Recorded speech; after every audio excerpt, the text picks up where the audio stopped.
आप सभी का नमस्कार। हम पढ़ रहे हैं कक्षा 12 में चैप्टर 9 उपसय संयोजक यौगिक। लेकिन इसके साथ साथ हम इस चैप्टर का विस्तार इतना कर रहे हैं कि न केवल यह कक्षा 12 के लिए अपितु IIT NEET JEE SET NET GATE और RPSC द्वारा या अन्य प्रतियोगी परीक्षाएं जिनमें केमिस्ट्री से संबंधित क्वेश्चन होते हैं उन सभी को टच करते हुए इस पाठ का अपन विस्तार कर रहे हैं। तो जहाँ जहाँ पर कक्षा बेसिकली कक्षा 12 पे ही चलेगा, लेकिन जैसे ही कक्षा 12 का रूट थोड़ा सा साइड में करता हूँ तो उस समय मैं बताता हूँ कि भाई अब यहाँ पर अपन कंपटीशन एग्जाम्स की तरफ मूव कर रहे हैं। तो आज अपना ये पार्ट 3 है, क्योंकि इससे पहले की 2 ऑनलाइन कक्षाएं हो चुकी हैं अपनी, और आज इसका तीसरा भाग प्रस्तुत कर रहा हूँ आपके सामने।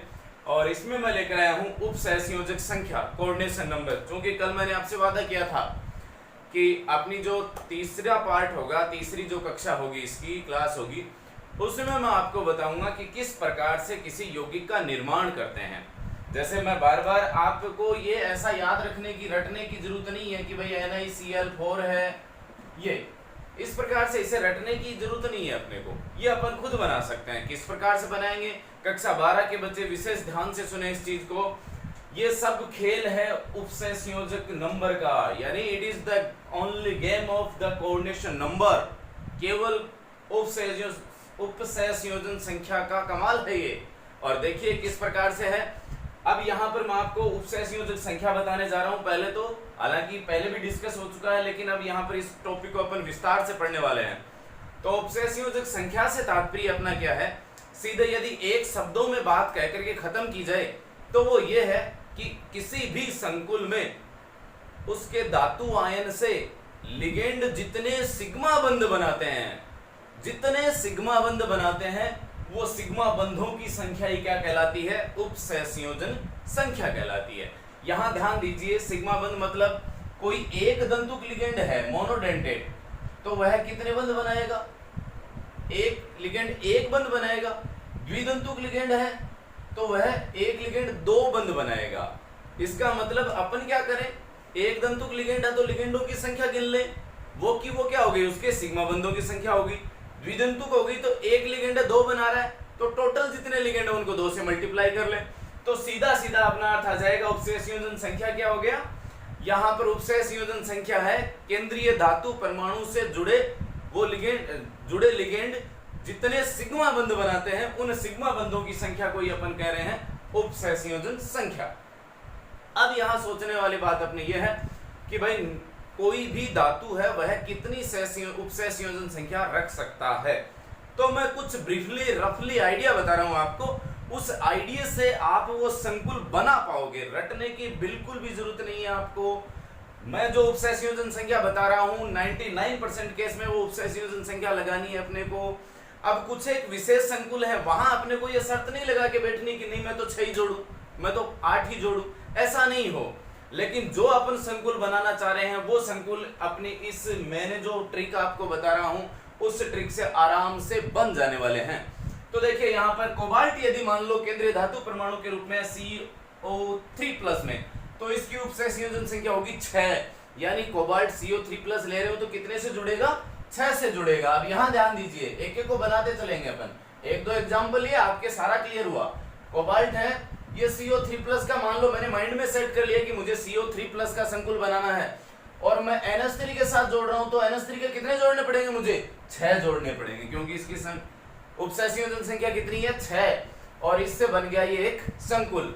अब CO3+ माइंड सेट था अपना, तो इस पे 0 चार्ज है, तो यहाँ कितना हो गया 3+। इसका मतलब अब मेरे को 3 नेगेटिव के लगाने हैं, तो चलो Cl3 लगा दिया मैंने, बन गया एक संकुल। इसी प्रकार से अपने को सारे संकुल बनाने हैं।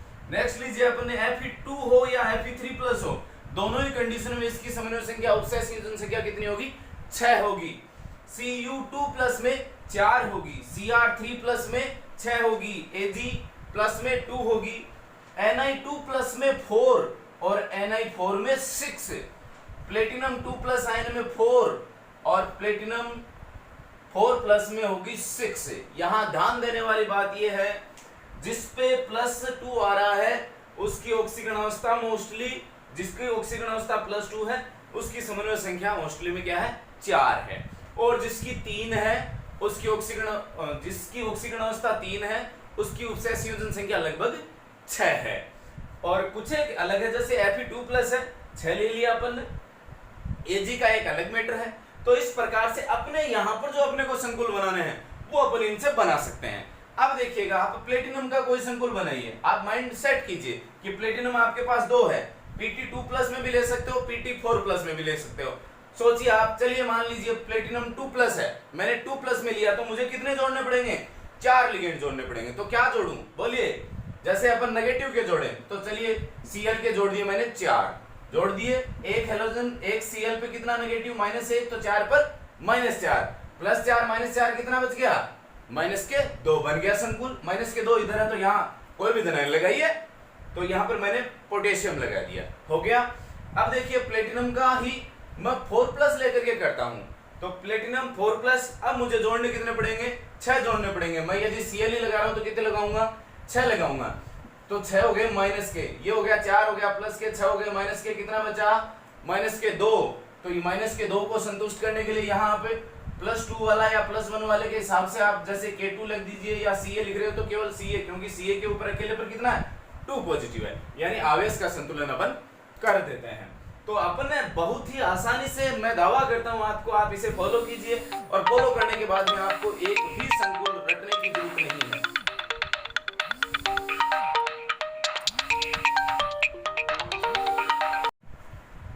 लीजिए, एक और विशेष प्रकार के एक टर्म यहाँ कोऑर्डिनेशन कंपाउंड में अपन पढ़ते हैं, जिसका नाम है किलेट।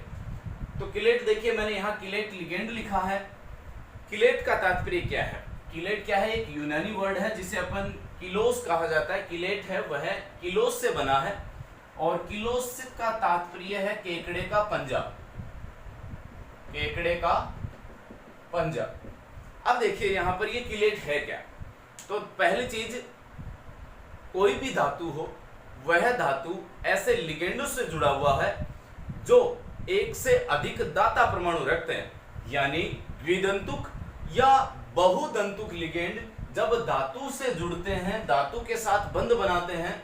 तो जैसे मैं मान लीजिए एथिलीन डाइएमीन की बात करता हूं, तो एथिलीन डाइएमीन में ये NH2, ये CH2, ये CH2 और ये NH2, तो 2 दाता परमाणु हो गए।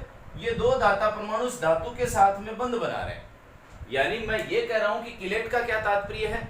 ऐसे लिगेंड जो द्विदंतुक हो या बहुदंतुक हो, यानी जिनमें दाता परमाणुओं की संख्या 1 से अधिक हो, और वे उन दाता परमाणुओं के द्वारा धातु को पकड़ते हो, धातु से जुड़ रहे हो, तो एक ही लिगेंड 1 से अधिक बंध बना लेता है, और ऐसे बंध बनाने पर एक वलय बन जाती है। तो इस वलय युक्त जो संकुल होंगे, उन संकुलों को कहेंगे अपन किलेट। वलय युक्त जो संकुल होंगे, उन संकुलों का नाम रहेगा किलेट। और इस किलेट की वजह से संकुल में स्थायित्व आ जाता है, और इस स्थायित्व के आने के प्रभाव को अपन कहते हैं किलेट प्रभाव। किलेट प्रभाव किसे कहेंगे? किलेट वलय के निर्माण से संकुल स्थायी हो जाते हैं, और इस स्थायित्व वाले प्रभाव को अपन कहते हैं किलेट प्रभाव। और किलेट निर्माण की जो घटना है वह कहलाती है किलेटीकरण। तो यहाँ पर देखिए 3 चीजें हो गई। एक किलेट, वलय युक्त संकुल किलेट कहलाए। किलेट लिगेंड बनाएंगे कौन? किलेट बनाएंगे कौन? ऐसे लिगेंड जिनमें दाता परमाणु की संख्या 2 या 2 से अधिक होती है, और वो सभी दाता परमाणु धातु के साथ में जुड़ करके 1 से अधिक बंध बना लेते हैं, एक ही लिगेंड। तो 1 से अधिक वलय बन जाती हैं, एक वलय या उससे अधिक वलय बन सकती हैं। इन वलय युक्त संरचना वाले संकुल कहलाते हैं किलेट। अब देखिए, मैं कह रहा हूं कि यूनानी शब्द किलोस से बना है किलेट, केकड़े का पंजा। देखिए, केकड़े के जैसे खूब सारे हाथ, खूब सारे पांव होते हैं किसी चीज को पकड़ने के लिए। एक ही चीज को वह 1 से अधिक जगहों से ज्यादा, यानी 1 से अधिक पॉइंट से पकड़ता है। तो वैसा का वैसा ये लिगेंड क्या हो गए? ये लिगेंड एक प्रकार से केकड़े के पंजा है, और ये इस धातु को 1 से अधिक पॉइंट से पकड़ रहे हैं, 1 से अधिक हाथ से, 1 से अधिक पांव से पकड़ रहे हैं इसको। इसका मतलब ये किसकी तरह काम कर रहा है? केकड़े के पंजे की तरह काम कर रहा है। तो इस प्रकार केकड़े के पंजे को किलेट से जोड़ा गया है, तो इससे हमेशा स्थायित्व का मान बढ़ता है। तो जितने भी द्विदंतुक या बहुदंतुक लिगेंड हैं वो इस श्रेणी में आते हैं। द्विदंतुक है, त्रिदंतुक है, चतुर्दंतुक है। इसका देखिए एक एग्जांपल लेते हैं अपन। मैग्नीशियम ADTA के साथ में कॉम्प्लेक्स बनाता है EDTA, और यहां पर मैंने लिखा है 2-, इसका मतलब मैंने इसको 4 नेगेटिव माना, ये 2+ है, ये स्थिति है। अब मैं इसको बनाने जा रहा हूं। EDTA को अपन ने पढ़ा था एथिलीन, यहां एक बार फिर देख लीजिए आज, CH2 diamine tetra acetato, CH2 COO negative, CH2 COO negative, और ऐसा ही इधर CH2 COO नेगेटिव और ये CH2 COO नेगेटिव। 4 हो गए दाता परमाणु, इधर 4 नहीं 6, ये लीजिए साहब, 6 को मैंने पॉइंट आउट कर दिया स्टार के द्वारा। अब मैं मैग्नीशियम से जोड़ने जा रहा हूं, तो 6 के साथ में कैसी संरचना बनने वाली है, अष्टफलकीय। तो देखिए बिल्कुल बनाना बहुत आसान रहेगा। और कितनी वलय बनती हैं, आरपीएससी वाले भी ध्यान दें, आरपीएससी में पूछा गया था कितनी वलय बनाता है, ध्यान दें और आप खुद ही बताएं कि कितनी वलय बनाएगा। ये कमेंट बॉक्स में लिखें इस चीज को। यहां देखिएगा, ये मैंने अष्टफलकीय बना रहा हूं मैं, ये अष्टफलकीय स्ट्रक्चर हो गई। अब मैं इसको जोड़ना शुरू कर रहा हूं, 2 CH2 मैं इधर से लिखता हूं, CH2 ये जुड़ा हुआ नाइट्रोजन यहां से जोड़ दिया, ये जुड़ा हुआ यहां से जोड़ दिया, और ये बना लिया इन्होंने उपसहसंयोजक बंध इसके साथ। तो CH2 से हो गए 2 नाइट्रोजन, एक ये हो गया, एक ये हो गया। अब इससे जुड़ा हुआ क्या है, CH2 ये, और फिर ये C+O और O, एक हो गया। अब दूसरा और लीजिए यहां से, CH2 C+O और O, दूसरा जुड़ गया। देखिए वलय काउंट कर दिए, वलय दिख रही है आपको साफ साफ, इधर वाला काम खत्म।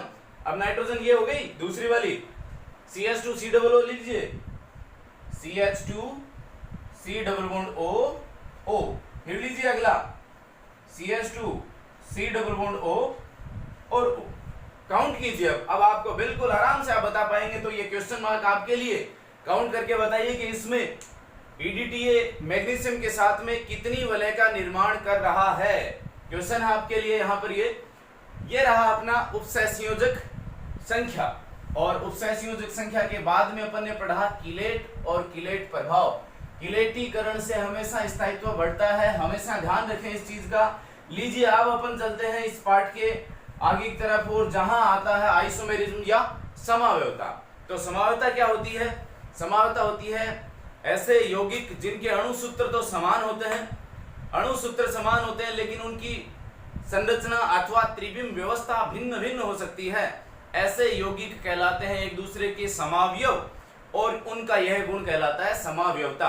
अब देखिए ये परिभाषा बिल्कुल अजीब सी लगती है, अपन यही पढ़ते आ रहे हैं लगातार, इसे अपन अप्लाई करेंगे, अप्लाई करके इसे बहुत इजी बनाने वाले हैं।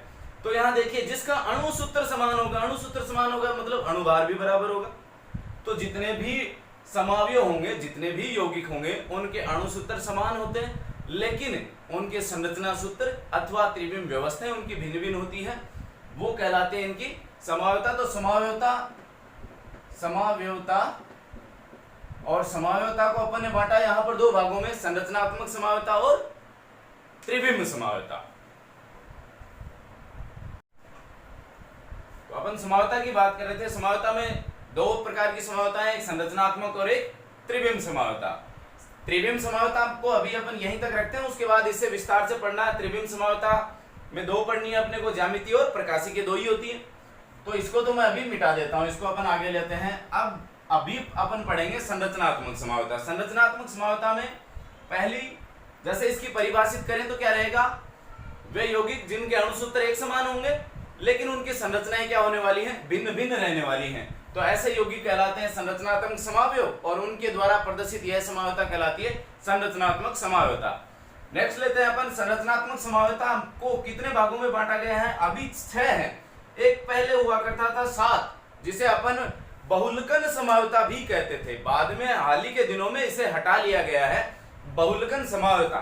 मैं यहाँ नाम जरूर लिख देता हूं, लेकिन अपन इसे पढ़ेंगे नहीं क्योंकि इसे हटा दिया गया है। बहुलकन समावयवता, बहुलकन समावयवता को हटाने के पीछे तर्क ये रहा कि यहाँ पर क्या है, मूलानुपाती सूत्र वैसा का वैसा रह रहा था, और मूलानुपाती का मल्टीप्लाई हो रहा था, और यानी एक ही यौगिक है, वह ही डबल ट्रिपल 4 टाइम 5 टाइम उसी का मल्टीप्लिकेशन हो रहा था। लेकिन जब उसका मूलानुपात निकाला जा रहा था तो वो यौगिक एक ही आ रहा था। इसलिए फिर बाद में वैज्ञानिक बाद में ये डिसाइड किया गया कि भाई बहुलकन समावता को हटाइए, क्योंकि यह एक अलग प्रकार की समावता नहीं है, इसलिए बहुलकन समावता को अपन अभी नहीं पढ़ेंगे। अब अपन पढ़ने वाले हैं यहाँ पर आयनन, हाइड्रेट, बंधन, उपसय संयोजन, लिगेंड और उपसय संयोजन स्थिति समावता। कुल हुई अपनी 6 प्रकार की समावताएं। 6 प्रकार की समावताओं में पहली समावता है आयनन समावता। आयनन समावता जैसा नाम से प्रतीत हो रहा है, ऐसे वे यौगिक जिनके अणुसूत्र एक समान है, लेकिन ये आयनित जब होते हैं तो इनसे प्राप्त होने वाले आयन हैं वो अलग अलग होते हैं। इसका तात्पर्य ये हुआ कि यहाँ पर जो समन्वय मंडल अपन बनाते हैं, इस समन्वय मंडल के बाहर जो ऋणायन या धनायन, इधर धनायन होगा इधर ऋणायन होगा, बाहर की तरफ जो आयन है वो चेंज होने वाले हैं, क्योंकि अंदर का तो वियोजन होता ही नहीं है, अपने को पता है। धातु और लिगेंड है, ये तो टूटेंगे नहीं। जो वियोजन होने वाला है यानी बाहर की तरफ जो संकुल के बाहर की तरफ रहेगा प्रति आयन, वो अलग अलग प्रकार के हो सकते हैं, तो उनके आयनन से अलग अलग प्रकार के यौगिक ही प्राप्त होते हैं। तो यहाँ देखिएगा मैंने कोई अणुसूत्र लिखा प्लेटिनम, इसके 4 NH3 हैं, Cl2 है और Br2 है, ये कोई एक अणुसूत्र लिखा गया है। इस अणुसूत्र के संकुल बनाते हैं अपन, तो संकुल बनाइए। देखिए पहला संकुल बना रहे हैं प्लेटिनम। अब मैंने कहा था कि सबसे पहले कैसा संकुल बना है, जिसमें क्या होगा, तमाम उदासीन लिगेंड आ जाएं। यहां पर प्लेटिनम 6th ऑक्सीडेशन स्टेट में है, छठी ऑक्सीकरण अवस्था में। अब जब छठी नहीं है, चौथी, 4+6 तो इसकी उपसय संयोजन संख्या है, चौथी ऑक्सीकरण अवस्था में है प्लेटिनम। तो चौथी ऑक्सीकरण अवस्था में हुआ तो यहां पर प्लेटिनम लिखा, और चौथी में होगा तो कितने लिगेंड जुड़ेंगे, 6 जुड़ेंगे।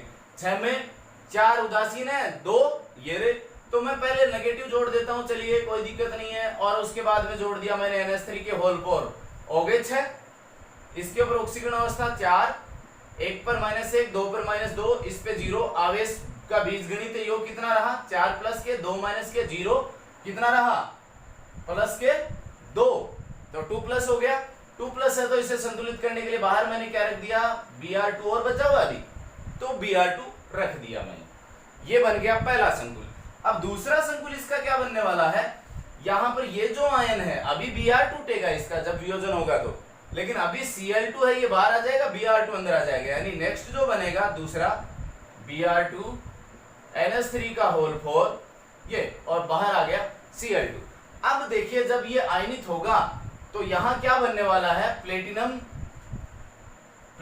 NH3 के साथ में Cl2 NH3 के साथ में संकुलित, और ये आयन हो गया 2 पॉजिटिव प्लस 2Br नेगेटिव, यहां आ गया 2Br नेगेटिव। जब इसका आयनन होगा तो यहां ये प्राप्त होगा Br2 NH3 का whole 4, 2 positive plus 2Cl negative. इसका मतलब बाहर जो आयनित प्रजातियां हैं वो अलग अलग प्रकार की हैं, जबकि अणुसूत्र क्या है इनका, दोनों का एक समान है।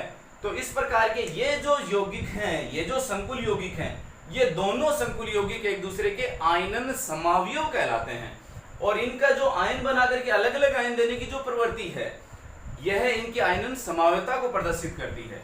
नेक्स्ट लेते हैं अपन दूसरे प्रकार की हाइड्रेट समावयवता। हाइड्रेट बेसिकली क्या है, विलायक के द्वारा प्रदर्शित की जाती है। चूंकि मोस्टली अपन सार्वत्रिक विलायक किसे मानते हैं, जल को मानते हैं, इसलिए H2O अणुओं द्वारा अपन मान लेते हैं कि यह समावयवता किनके द्वारा दी जा रही है, H2O अणुओं द्वारा दी जा रही है। बाकी वास्तविकता देखी जाए तो यह विलायक अणुओं द्वारा प्रदर्शित की जाने वाली समावयवता है, लेकिन जैसा इसके नाम से लग रहा है हाइड्रेट यानी H2O अणुओं द्वारा प्रदर्शित की जाने वाली समावयवता, तो यहाँ पर ये मैंने एक अणुसूत्र लिख दिया, क्रोमियम Cl3 6H2O। इससे देखते ही लग गया आपने को क्रोमियम के ऊपर कौन सा चार्ज है, क्रोमियम के ऊपर 3+, भाई 3 नेगेटिव है तो 3+ के हो गया ना यहाँ पर। अब क्रोमियम 3+ में कितनी उपसय संयोजन संख्या रखता है, 6 है, तो बनाए अपन पहला संकुल। क्रोमियम पहला किसके साथ बनाएंगे, उदासीन के साथ।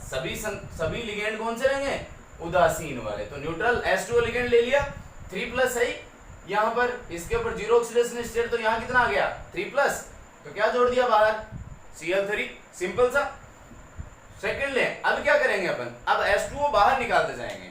विलायक था पहले, अब विलायक क्या है, विलायक के अणु बाहर निकलते जाएंगे, और बाहर के जो ऋणायन है वो इस समन्वय मंडल के अंदर प्रवेश करते जाएंगे।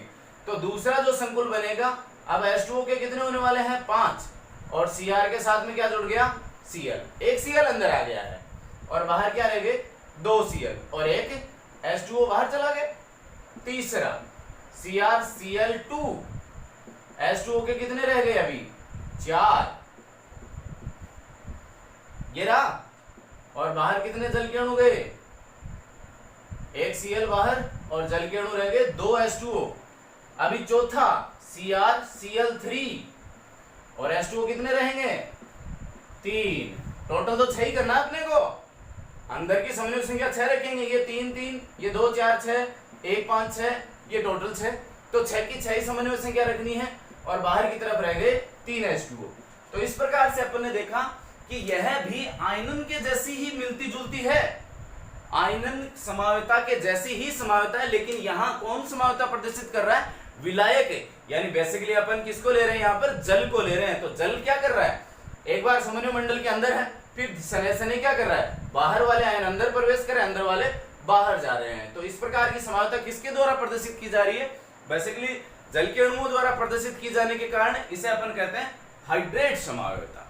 तो ये रही अपनी दूसरे प्रकार की समावयता।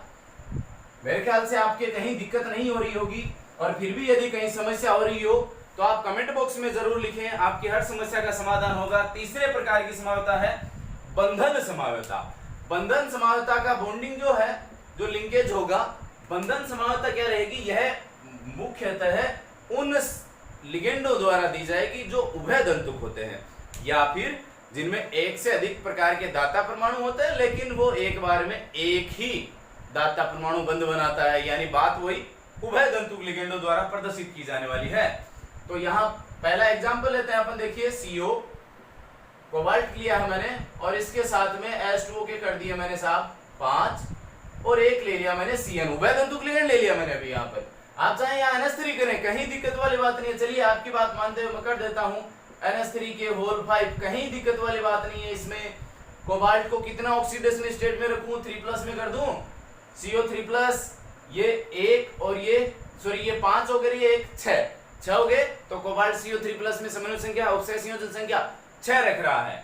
तो 6 के साथ में इस पे 0 ऑक्सीडेशन स्टेट, इस पे -1, तो यहाँ कितना चार्ज रहेगा +2 भाई, 3+ 0 -1 कितना आ गया 2+ आ गया। अब यहाँ पर एक तो संकुल ये बन गया साहब, इस संकुल में देखिए यहाँ पर कोबाल्ट के साथ में CN का C जुड़ रहा है, और दूसरा संकुल में बनाऊं ऐसा कैसा रहा, और उसमें NC कर दिया मैंने, NC, यानी मैं इसको यौन न लिख करके ऐसा भी लिख सकता हूं NC NH3 का होल 5। बेसिकली तो अपन क्या है, नेगेटिव लिगेंड पहले रखते हैं, लेकिन इससे कोई विशेष फर्क नहीं पड़ने वाला कि भैया आप नेगेटिव बाद में लिख दोगे तो बहुत ज्यादा गलत हो गया, नहीं, ऐसी कोई समस्या वाली बात नहीं है। यह अपन तब ज्यादा ध्यान रखते हैं जब अपन सूत्र निर्माण करते हैं, बाकी इसमें विशेष ऐसा कोई विशेष फर्क नहीं पड़ने वाला है। तो यहाँ पर इसमें CO किसके साथ में बॉन्डेड है, NC के साथ में। तो यहाँ पर देखिए अणुसूत्र एक जैसा, लेकिन संरचना में फर्क हो गया। यहाँ नाइट्रोजन बॉन्डेड हो रहा है इसके साथ में, और यहाँ कार्बन बॉन्डेड हो रहा है, यानी यहाँ ये किसके रूप में, साइनो के रूप में, और यहाँ आइसोसाइनो के रूप में। यदि आप इसका नाम लिखोगे तो यहाँ क्या लिखोगे, पेंटाएमीन साइनो, ये लिखेंगे, और यहाँ पेंटाएमीन आइसोसाइनो। और यदि साइनो ही लिख रहे हो, मान लो दोनों में ही साइनो लिख रहे हो, पेंटाएमीन साइनो, तो साइनो लिखा तो आपने लिखा C, और यहाँ पेंटाएमीन साइनो ही लिखा है तो साइनो के बाद में लिखना आपको N, यानी जिस एटम के साथ जुड़ा हुआ है वो एटम का संकेत भी अपन आगे लिखते हैं, यदि कॉमन नेम अपन इस्तेमाल कर रहे हैं तो यहाँ पर ये प्रकार की समावयता रही अपनी बंधन समावयता। नेक्स्ट लेते हैं अपन उपसय संयोजन समावयता। चौथे प्रकार की समावयता है अपनी उपसय संयोजन समावयता। देखिए बहुत ही महत्वपूर्ण समावयता, कक्षा 12 में भी इसके प्रश्न आते हैं, और यहाँ पर बच्चे कंफ्यूज भी होते हैं। और मेरे के मित्र हैं, आज ही उनका कॉल आया, बोले सर आपने ये इस प्रकार के एग्जाम्पल नहीं बताए, तो बिल्कुल मैंने उनको कहा कि सर बिल्कुल आज आने वाले हैं, ये शायद इसी के लिए छोड़ रखे हैं, उपसय संयोजन समावयता के लिए। तो उपसय संयोजन समावयता की जब अपन बात कर रहे हैं तो उपसय संयोजन समावयता में क्या रहेगा, दो संकुल रहेंगे। दो संकुल से मेरा तात्पर्य यह है, यह समझौता उन यौगिकों द्वारा प्रदर्शित की जाती है जिनमें सरल ऋणायन सरल धनायन नहीं होता, यानी प्रति आयन नहीं होते, और क्या होते हैं, धनायन और ऋणायन दोनों ही संकुल होते हैं, यानी दोनों ही क्या होते हैं, ब्रैकेट वाले होते हैं। तो हमेशा ध्यान रखें, आगे यहां कुछ भी रखा हो, यहां कुछ भी रखा हो, पहले जो ब्रैकेट आ गया वो धनात्मक होगा, बाद में जो ब्रैकेट आया वो ऋणात्मक होगा। पहले वाला ब्रैकेट धनात्मक का ही रखते हैं। अब अपन लेते हैं कोई एग्जांपल, जैसे प्लेटिनम है NH3 का होल 4 और यहां लिख दिया प्लेटिनम Cl का होल 4।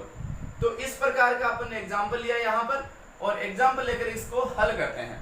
तो यहां पर देखिएगा प्लेटिनम के दो अणुसूत्र, अब ये समझौता कैसे प्रदर्शित करने वाला है, यहां पर तो मैंने सीधा सीधा अभी ये लिखा कि भाई दोनों के दोनों प्लेटिनम के बना दिए। अब मैं मान लो यहां पर प्लेटिनम की जगह निकेल बना लेता हूं साहब, चलिए अभी समझौता आराम से कर पाएंगे आप, कहीं दिक्कत नहीं रहेगी। अब देखिएगा सबसे पहले तो इनका IUPAC नाम लिख लेते हैं अपन, IUPAC नाम लिखना, ताकि ये पहले इनका IUPAC नाम लिखना सीख जाए, उसके बाद ये समझौता तो आनी है। तो IUPAC नाम अपन लिखते हैं तो कहीं समस्या नहीं है। जो नियम मैंने कल बताए थे वो के वो नियम आज भी कायम है। यहाँ पर दोनों के दोनों संकुल है तो संकुलों का संकुलों के हिसाब से नाम लिखेंगे। इस संकुल का नाम एक साथ चलेगा, एक ही साथ। हिंदी में लिख रहे हो तो लाइन टूटनी नहीं चाहिए ऊपर से, इंग्लिश में लिख रहे हो तो कर्सर टूटनी नहीं चाहिए। तो यहाँ टेट्रा एमीन तो लिखा अपन ने tetra amine, AMMINE, tetra amine platinum,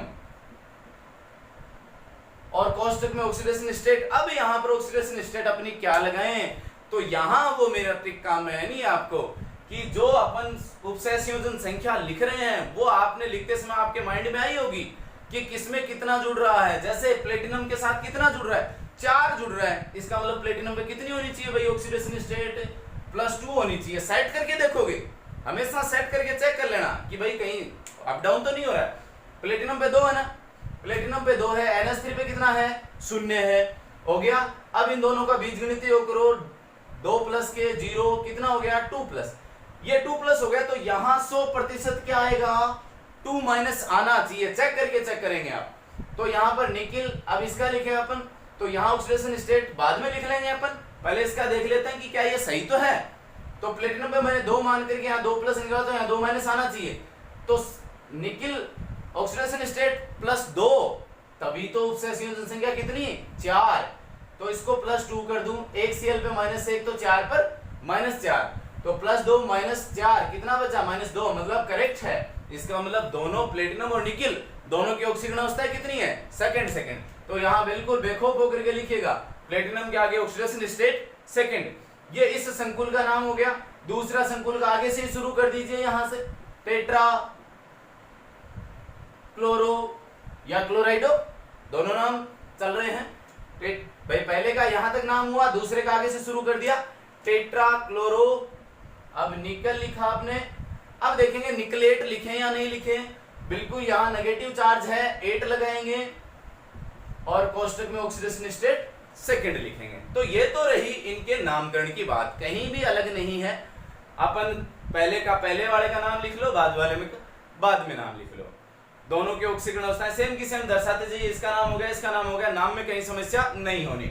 आपके मोस्टली ऑक्सीडेशन स्टेट में समस्या होगी। उपसय संयोजन संख्या ध्यान रखिए, उपसय संयोजन संख्या के हिसाब से ये समस्या कभी भी आपके प्रधान नहीं रहेगी, सेकेंडरी समस्या रहेगी।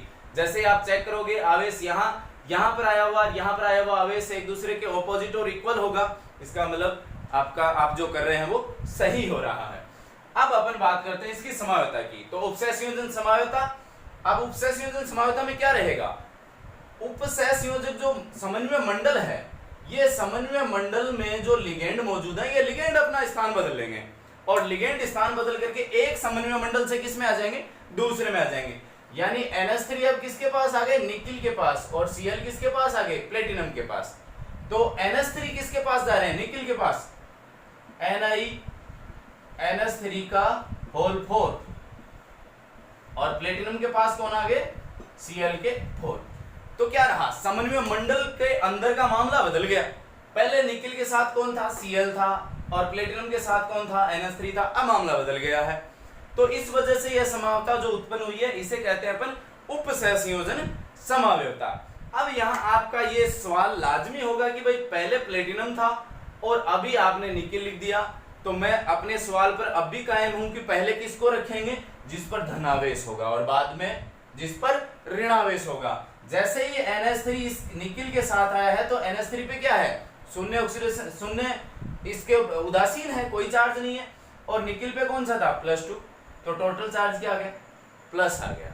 2 प्लस क्या आ गया, इसका मतलब जो प्लस चार्ज वाली प्रजाति है, जो समन्वय मंडल है, वह पहले लिखा जाएगा और माइनस वाला बाद में। इस वजह से इसके लिए ज्यादा परेशान होने की आवश्यकता नहीं है। अपन भाई भले ही आप प्लेटिनम वाले को पहले लिख लेते, बाद में आप देख लेते कि भाई नेगेटिव किस पे आ रहा है, पॉजिटिव किस पे आ रहा है, बाद में निकिल वाला पहले आ जाता।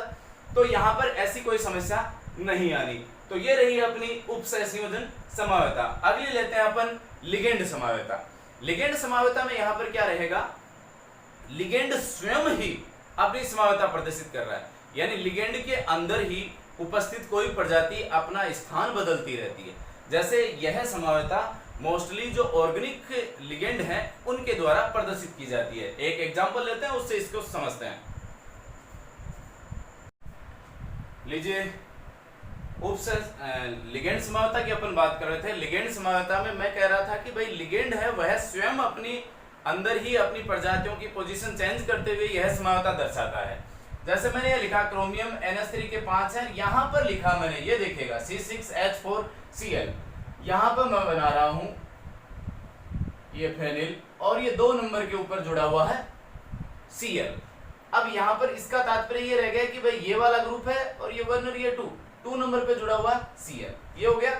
अभी यह Cl यदि 3 पे जुड़ा हुआ होता तो भी अणुसूत्र तो वही रहता, लेकिन चेंज क्या हो गया, संरचना सूत्र बदल गया। यानी यहां पर आप क्या लिख देते 3, और यदि ये यहां से क्या आ जाता, चौथी पोजीशन पर आ जाता, तो यहां क्या लिख देते 4। इसका मतलब इसके समावयव कितने हो गए, अभी 2 है। दूसरा लीजिए NH3 का होल 5 C6H4Cl2 Cl कोष्टक में 3 हो गया। या ऑर्थो मेटा पैरा भी लिख सकते हैं आप, जैसे यहाँ सेकेंड इज गया ऑर्थो, यहाँ लिख दिया मेटा, और नेक्स्ट वाले में पैरा Cr NH3 का होल 5 C6H4Cl4 या पैरा। यह 3 प्रकार के समावयव इसके हो गए। तो यह समावयवता किसके द्वारा दी जाएगी, खुद लिगेंड के द्वारा दी जाएगी। खुद लिगेंड अपने अंदर ही अपने जो भी अन्य अवयव हैं उनकी पोजीशन चेंज कर लेता है और पोजीशन चेंज करके यह समावयवता दर्शाता है। अगली समावयवता है उपसहसंयोजन स्थिति समावयवता। स्थिति समावयवता से देखिए तात्पर्य क्या रहेगा यहाँ पर। पहली चीज, यह समावयवता कौन देगा, जो ब्रिज्ड लिगेंड है, जो ब्रिज्ड सेतु संकुल जो है, सेतु संकुल है, वो ये समावयवता प्रदर्शित करते हैं। पहली चीज तो आप देखिए प्रदर्शित कैसे करेंगे और कौन कैसे क्या प्रदर्शन रहेगा ये देखिएगा यहाँ पर। अभी इस स्थिति की अपन बात करें तो यहाँ पर सेतु लिगेंड, सेतु ये ब्रिज्ड है, इसका मतलब ये जो समावयवता प्रदर्शित की जाएगी, ये संकुल जो समावयवता देगा वह समावयवता कौन सी होगी, उपसहसंयोजन स्थिति समावयवता होगी। ध्यान दें, यहाँ मैं ये कह रहा हूं कि सेतु जो संकुल है वो प्रदर्शित करेंगे, लेकिन सेतु लिगेंड नहीं, नॉन ब्रिज्ड लिगेंड प्रदर्शित करेंगे। ये एज इट इज रहेंगे और यहाँ पर ये जो लिगेंड है ये अपनी समावयवता, ये अपनी पोजीशन चेंज कर लेंगे और यहाँ पर स्थिति में बदलाव हो जाएगा। स्थिति में बदलाव होने से यह समावयवता कहलाएगी उपसहसंयोजन स्थिति समावयवता। उपसहसंयोजन संकुल के अंदर ही है और स्थितियां बदल रही हैं। स्थितियां मतलब यहाँ पर NH3 के कितने 2 हैं, Cl के 2 हैं। अब मैं इसको चेंज कर रहा हूँ, NH3 के 4 कर देता हूँ, ये 2 भी इधर उठा लाया और ये Cl इसको दे दिए, NH2 ये O2 ये CO और ये इसको दे दिया मैंने, चारों के चारों Cl।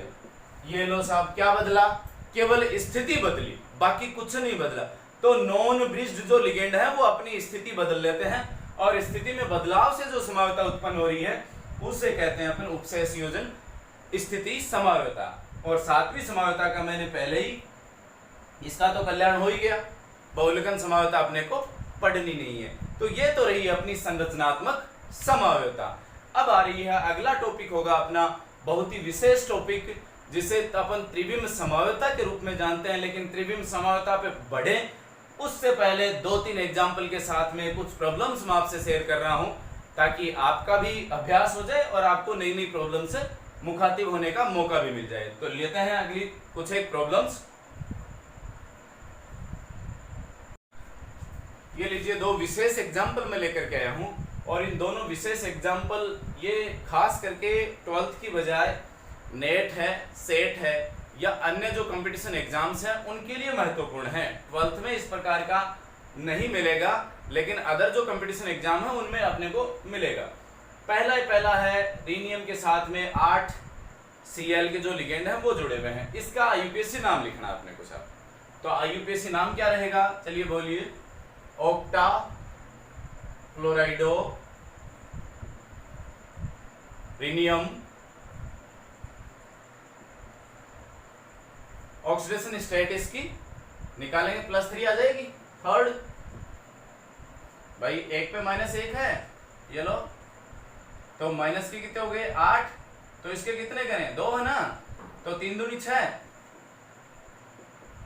कितने बच गए -2 हो गया। और लास्ट में क्या लिखा अपन ने, आयन लिखा। ये एग्जाम्पल महत्वपूर्ण इसलिए है कि रीनियम यहाँ क्या है, अक्सर अपन यो भी लिखते हैं ऑक्टा क्लोराइडो रीनियम, फिर यहाँ पर कोष्टक में धातु बंध भी शो करते हैं। रीनियम आपस में जुड़े हुए हैं, यानी रीनियम के बीच में धात्विक बंध है, रीनियम भी जुड़ा हुआ है। ये अपने को देखने को मिलेगा धातु बंध जब अपन EAN पढ़ेंगे, इफेक्टिव एटॉमिक नंबर, तो उसके अंदर अपन इसको पढ़ेंगे कि भाई ये धातु वाला ये चक्कर क्या है। तो धातु के साथ में बॉन्डिंग हो रही है यहाँ पर रीनियम में। अब यहाँ पर रीनियम में बॉन्डिंग में दिखा रहा हूँ। रीनियम है वो धातु रीनियम से जुड़ा हुआ, और इनके बीच में 4 बंध पाए जाते हैं। विशेष ध्यान से सुनिएगा, इनके बीच में कितने बंध पाए जाते हैं, 4 बंध पाए जाते हैं। और यहाँ ये लीजिए साहब, प्रत्येक के साथ में 4 Cl जोड़ दी मैंने, ये हो गया 4 Cl, ये 2 नेगेटिव चार्ज दिखा दिया। इसमें 1 सिग्मा हो गए, 2 पाई हो गया, और 1 हो गया है अपना डेल। तो ये 4 बंधों में 1 सिग्मा, 2 पाई और 1 डेल पाया जाता है। यहाँ डेल टू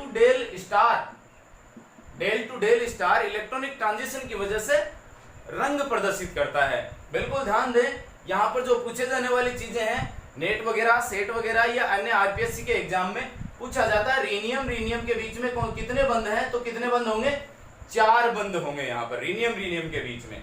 रीनियम के ऊपर ऑक्सीडेशन स्टेट कितनी है, +3 ऑक्सीडेशन स्टेट है। कलर किसकी वजह से होता है, del to del star transition की वजह से कलर पाया जाता है। तो ये तो महत्वपूर्ण था, इसलिए अगला एग्जांपल लेते हैं अपन, Be4OCH3 एसीटेटो के हैं 6। अब इसका अपन नाम लिखते हैं साहब, तो इसका नाम हो गया, एसीटेटो कितने हैं 6, तो हेक्सा एसीटेटो ऑक्सीजन से जुड़ता है। अभी दिखाएंगे इसकी संरचना, देखेंगे अपन। μ4 जो ऑक्सीजन है वह 4 से जुड़ेगा, बेरिलियम जो ऊपर दिख रहा है बेरिलियम, इसके द्वारा म्यू के पास में रखा आपने 4, यानी 4 से जुड़ा हुआ है। μ4 ऑक्सो टेट्रा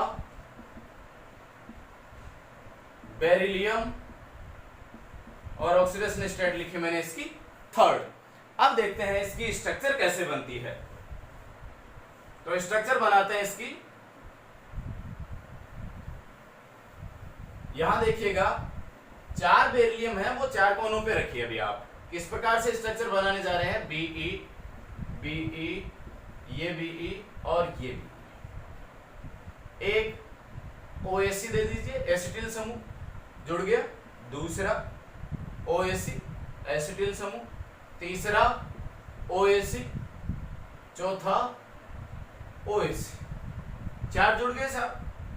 5वां इसे जोड़ दीजिए OAC, परस्पर, छठा इसे जोड़ दीजिए OAC, ये साहब जुड़ गए ऑक्सीजन और एसिटिल ग्रुप, जो CH3, ये O था CH3 COO6, तो CH3CO और ये O शो कर रहा है यहाँ पर। तो एस्टिल ग्रुप तो दिख ही रहा है आपने को, ये एस्टिल ग्रुप हो गया और ये O है। अब ये वाला जो O है, ये O अपन बना देते हैं यहाँ पर, बीच वाली पोजीशन पे O बना देते हैं।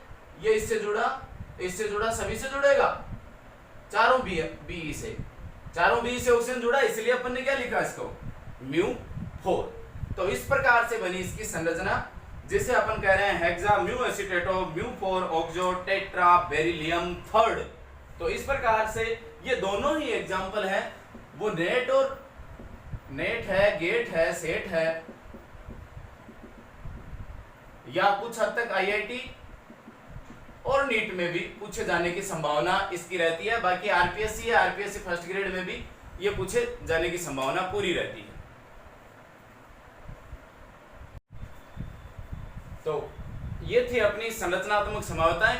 संरचनात्मक संभाव्यता के बाद में अपने को पढ़नी है त्रिविम संभाव्यता। त्रिविम संभाव्यता में दोनों ज्यामितीय और प्रकाशिक।